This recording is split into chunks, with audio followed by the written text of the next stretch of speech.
Hi, everyone. It's Jean Sachs, the CEO of Living Beyond Breast Cancer. I hope everyone is staying safe and doing well. I am excited today that we have brought back one of our favorite speakers, Dr. Monique Gary, who is a breast surgical oncologist and the director of the breast program at Grandview Hospital, which is part of the Penn Cancer Network right here near us in Philadelphia. They're actually based in Sellersville, Pennsylvania. So welcome, Dr. Gary. Thank you so much for having me. It's so good to see you again. It's great to see you. I know we haven't talked in a few months, so maybe just tell us quickly, how are you doing? I'm doing well. Our health system is doing very well, as we've seen our numbers with respect to COVID-19 go down and down and down. And so we have spent a considerable amount of time now in our cancer program encouraging patients to begin resuming their screening again. And I can't stress how very important it is, because we are seeing patients who have, delayed their diagnostic imaging, but, also it's just so important to not neglect your breast care. And so I think that it is safe to go back to screening in many places, and almost every health system has taken very detailed precautions to make sure that it's safe for patients to begin their screening again. So it's time to get back to our breast health, because as you said, Jean, earlier, cancer doesn't quarantine. It's my favorite hashtag. And so I want patients to know that we are here for them, whether it's virtually, whether it is in person. But if there is a breast issue, please come see us and do not delay. But now it's time to start your screening again. So that's what we're working on. Yeah, I'm so glad you said that. I actually went for my mammogram last week and was a little nervous, but realized I always do it in May. And if I get too far behind, I'm going to forget. So I think if you are on a schedule, stay as close to that schedule as you can. But today we're going to switch topics and we're going to talk about skincare and scarring, because we want to continue to give our audience content that is relevant and important to them. So as a breast surgeon, I know you have conversations with your patients about skincare and scarring. And so what should patients expect?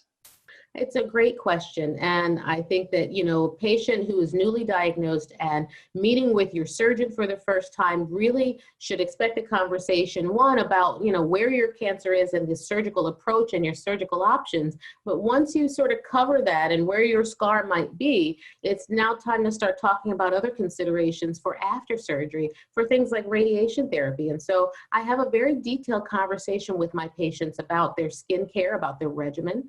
I look at the breast and the skin itself to see whether or not they have thick skin or crepey skin, whether or not they have hyperpigmentation, or if they have scars in other areas that are hypertrophic or keloids. And so I take into account all of those things.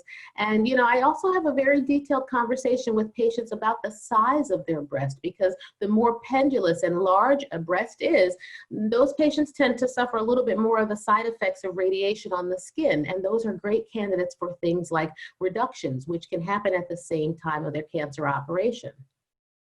Okay, so I'm going to ask you to do some definitions. Sure. So tell us what is a keloid and what is hypertrophic?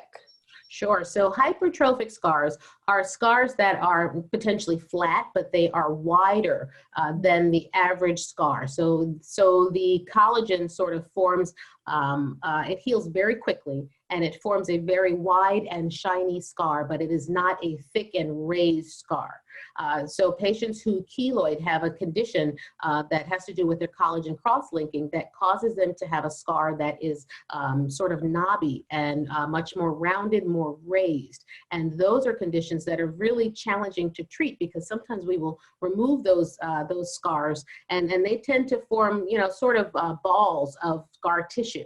And those, when we know that patients form those types of scars, we want to make sure that we address their skin care really carefully, because surgically removing those tends to result in more of those.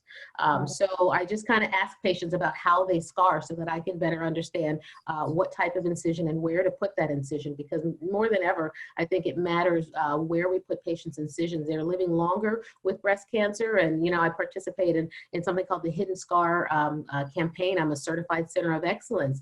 And, we want patients to move from the fear of breast cancer to the confidence part of it. And scars plays a real role in that. It can create lasting pain for patients as well. So, scar placement and that discussion is important to patients, not just for cosmesis. And is that a conversation a patient would have with their breast surgeon or with their plastic surgeon?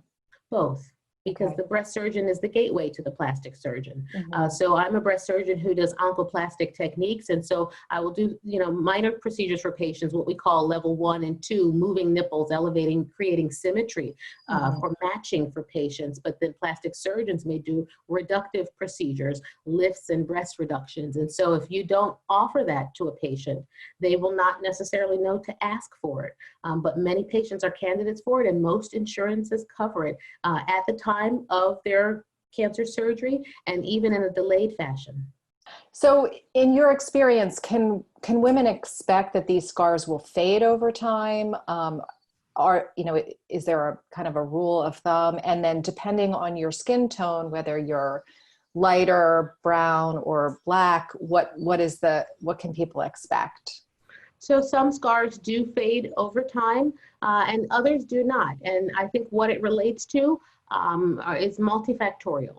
And so I take a good scar history with a patient to ask how they have healed from other procedures, piercings, etc. And the things that, let's see if I can answer your question. I'm sorry, I'm going back to read your question. Do scars fade?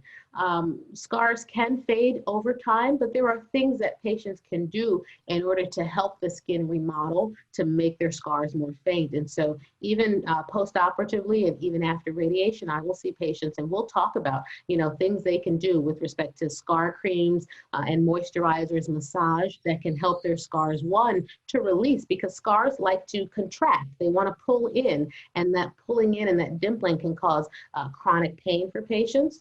So getting scars to release, but also getting them to fade requires some work on the patient after surgery. So some do and some don't, but I think to a large degree, most patients' scars can improve over time. So for both surgical scars or radiation burning, because I think these skin issues are connected, are there products you recommend? I know there's a lot on the market. I think breast cancer patients are already overwhelmed with all the things they should get. So what are sort of your go-to products? So during radiation, I think my go-to products, I encourage patients to use aloe, either natural aloe or aloe-based products that are more gel-based and cream-based than oil-based, because radiation is it's a process that creates heat in the breast. And I comment to patients 6 months out, do you still feel heat radiating from one breast compared to the other? And they say, oh, I hadn't noticed that, but I do. And so cooling gels with aloe are very helpful.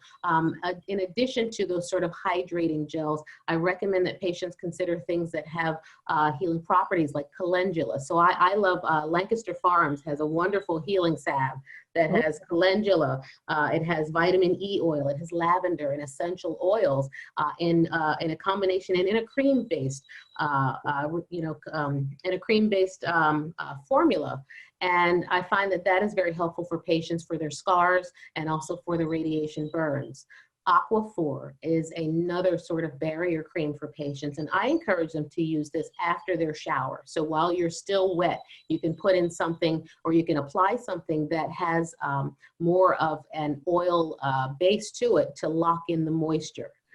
But using just oils in and of themselves are not going to give you moisture. And so patients need to be really careful using any significant amount of oil prior to radiation, because it will essentially add oil to something that's being heated, and that can create more burns. And so during radiation, creams, moisture-based products, after your shower, things that can lock in moisture with essential oils. And I think patients should be really careful about applying essential oils directly, because sometimes they can be very strong. Some of my patients use frankincense and others, and you want to just make sure that you're not going to use something that will burn your skin further. So test somewhere on your body. And again, think about moisture separately from oil and healing salves. That is so helpful. I think, there's been such a interest in coconut oil, which, I love, but in the end, it is drying. It's not as moisturizing. And you do want to really think about what is cooling and what is helping. But I think a big takeaway of what you're saying is, be proactive from the beginning, right? Don't wait until it gets worse. Absolutely right. You know, as soon as your surgical scar has begun healing, so if I see a patient 2 weeks out, we're removing their steri strips or their dermabond or whatever covering that I've put on their incision. And the next question, if they haven't asked me, I say, well, now you should ask me, at what point should I consider a scar cream or something for my skin? Mm-hmm. And we talk about that, you know, 2 weeks from now, when your skin is a little less bruised, when your incision is healing even further, now you can begin to apply things like Mederma, which is a great scar cream, and vitamin E oil is another one that I recommend for patients because it's not as expensive as some of the scar creams with the collagen in them. But, you know, 2 to 4 weeks after surgery, you want to start thinking about just massaging that skin and massaging that scar a bit, because radiation will compound the contracture that surgery creates. When we create a space in the tissues, it's going to do this, and your goal is to get that tissue to release over time. And radiation doesn't really help that. It continues to make scars want to pull in. And so you have to manually combat that. And I tell patients, get into the habit of touching your scars, of knowing what they feel like, of rubbing and releasing your scars so that you won't have chronic pain later on. That's great advice. And so this is something they should be doing not just 2 to 4 weeks after surgery, but really just make it part of their routine. It's true. And it becomes a part of your breast exam, and just knowing yourself and spending that time with yourself, because, you know, I find that the patients who don't do it early on, some of them become afraid to do their breast exam because they don't know what to expect. They haven't felt the changes all along, because the breast that's been operated on, the breast that's been radiated, has some changes in the texture. The skin itself becomes thicker. The texture of the breast becomes a bit more doughy and sometimes leathery. And if you haven't been feeling those changes, you're going to maybe feel a lot of apprehension and anxiety about what your new breast exam is like once you've completed therapy. So I try to get patients to wrap their mind around performing that exam and really getting intimate with their scars right after surgery. Great. I'm going to ask you a question you might not be able to answer, but I know a lot of women who have, once they've sort of healed, have decided to have tattoos, you know, Sure. artistic tattoos to sort of cover up their scars, or people say, you know, turn something really ugly into something very beautiful. So if someone is thinking about that, is there a period of time they should wait before they meet with a tattoo artist? Do you have a rule of thumb there? I don't think there's any strict guidelines around how long a patient should wait after their treatment to pursue tattooing, but I think it really depends upon what procedures they've had done. So if you've had mastectomies, if you have to get post-mastectomy radiation, you know, I think that you then will maybe consider a reconstructive process and where you are in that. So I think a good rule of thumb is that I would wait at least 6 months to a year after you've completed your final course of therapy to determine how you might like to proceed cosmetically with respect to tattoos, because the skin does change and remodel over time. The scar tissue that is present does give over time, 1 year, 2 years, 5 years, and the texture of the skin will change. Radiation can frequently result in some thickening and what we call edema or swelling, some fluid, not just, you know, in places like the armpit or the axilla, you know, with lymphedema, but also in the dependent or the bottom part of the breast. Many women find that there's a thickness and a leatheriness and a heaviness because there is fluid within the layers of the skin, almost like phyllo dough. And so, you know, when there's fluid in those layers, tattooing could be messy. It could, you could have some challenges with retention of the ink, with leaking of that ink, with lymphedema and other issues. So I say a good rule of thumb, at least 6 months, but probably a year before you consider tattooing, so that you can understand what your skin is doing, what your scars are doing, and how well the integrity of your skin is intact to be able to manage tattoos. Right. And probably good advice anyway, to give yourself some time to heal. So my final question is, you know, we're in summer, people are outside. So are there special things, people who've had radiation or scarring, if they are wearing bathing suits and some things are showing, or are there special things they should do to protect their skin? Should they actually stay out of the sun? What do you recommend? I recommend if you are during treatment to avoid unnecessary sun exposure and to always, always wear sunscreen. So an SPF, I would say of at least 50, if not higher, even for women of color, you know. So I think that there's a misconception that perhaps women with more melanin don't need to wear skin protectant and sunscreen, and you absolutely do. And at no time is it more important than when you're undergoing radiation, because those radiation changes affect the cells in your skin, and those basal cells begin to die, and those melanocytes, as we call them, the pigment cells, rise to the surface, and that creates a darker skin tone for women of color. For Caucasian women, you see more pink and reddening of the skin, and the skin becomes very sensitive, one, during radiation, but then after radiation. So sunscreen throughout. I recommend, again, moisture-based creams and hydration of the skin with subsequent oil application thereafter. And it's really important to keep the areas on the under surfaces of the breast dry. And so this is something that we don't talk enough about either. You know, women can get fungal infections along the mammary, the inferior or the inframammary fold. And so it's important for women to use something like maybe a cornstarch. I would avoid talc. But cornstarch is a great one for drying. There are antifungal powders like a nystatin powder or a nystatin or a fungal cream that can prevent some of the itching and the redness. And so keeping the dark and moist areas dry. Some women use lamb's wool even. And those are great ways to protect the skin. I would avoid underwire bras because the underwire can irritate the skin also, not because it causes cancer, but because of the irritation and the rubbing there. So, you know, itching, zingers, burning of the skin is all normal after radiation. And so you really want to be careful if you are going into the sun to wear a hat, to wear sunscreen, to keep the important areas dry when you're not in the water. Wow, that's really great advice, and all things that I think not many people are told, and certainly not by their breast surgeon. So again, why we are so grateful for Dr. Gary for just the range of issues you address and pass on to your patients. So thank you again for all you're doing to help the breast cancer community, and thank you for always being available to talk to Living Beyond Breast Cancer. Truly my privilege. I did want to add one more thing. I find that magnesium-based creams, so mag sulfate, you know, the Epsom salts are also great things to soak in if patients are having significant discomfort, heat, and burning. So creams that have magnesium would be very helpful for the skin to remodel also. And I meant to say that earlier, so I want to make sure I throw that in there. Does that mean people should also think about taking magnesium?